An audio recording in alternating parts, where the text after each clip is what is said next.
But let's start with the US election, because just like Hillary Clinton back in 2016, Kamala Harris refused to address supporters after her election loss. She waited until today to show her face and make a concession speech. Or at least I think it was a concession speech. She spoke for 12 minutes and she used the word fight 19 times. Have a look. Give up, keep fighting. Fight. We owe loyalty not to a president. I do not concede the fight that fueled this campaign. Fight. Fight. I will never give up. I will never give up. The fight. We will never give up. Fight. We will never give up. The fight, and we will continue to wage this fight in the public square. To fight. When we fight, we win. After insisting for months that, she was the champion of democracy, repeatedly urging your supporters to fight is a strange way to acknowledge the will of the majority. She finally came to her crescendo, which, much like her campaign, fell flat. Only when it is dark enough can you see the stars. I know many people feel like we are entering a dark time. But for the benefit of us all, I hope that is not the case. But here's the thing, America, if it is, let us fill the sky with the light of a brilliant, brilliant billion of stars.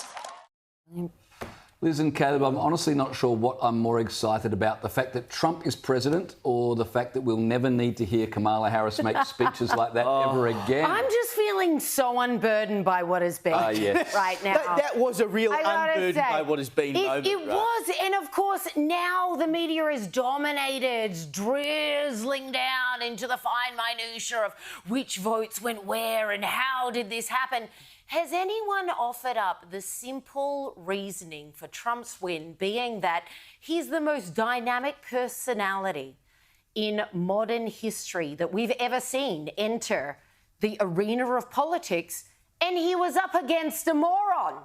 Maybe we're overthinking this. Like, maybe we're literally overthinking this. I've seen a lot of media be like, well, it was a woman and they're just not prepared for the first woman president of the United States of America. Trump stopped us twice now from having our first female president. Maybe even women didn't want the first president to be an idiot. That's no Margaret Thatcher. You don't have my vote, they said, in massive numbers.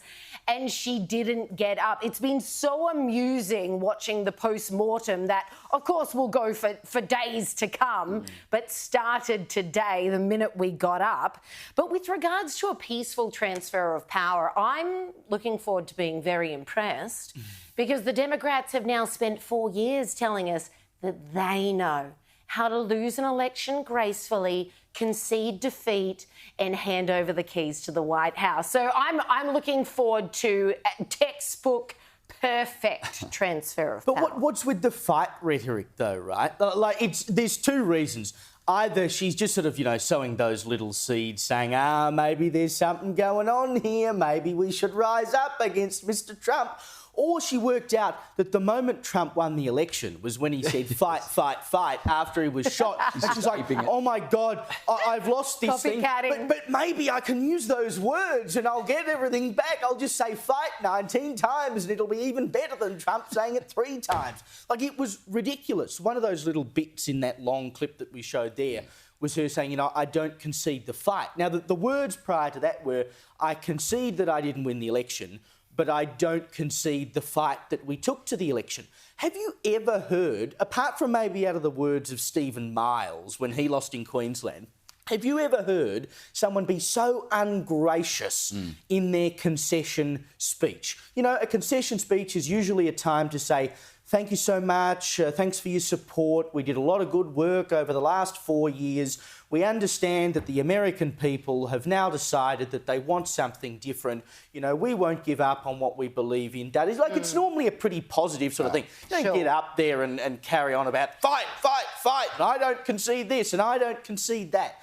She is angry that Trump beat her. And you've got to ask the question, if that's how she behaves after the defeat, and likewise the way she behaved the night prior when she refused to go out and address all of her supporters at HQ, who deserved to receive a thank you from her for donating money and donating their time and manning polling booths and all of this sort of stuff. She didn't even have the grace to go out and talk to them when she knew she was about to lose. Yeah. She then goes out and gives that speech. Imagine what she would have been like as president. Like, they claim that Donald Trump is the dictator and, you know, he's a threat to democracy. If that's what she's like when she loses, can you imagine what sort of control she would have tried to exert if she actually won? And what a sore loser she was. It took 14 hours. Yeah. Like, from the point that it was obvious the Dems had lost. To be fair, that's about how long it took CNN to admit that Trump had won. So, you know.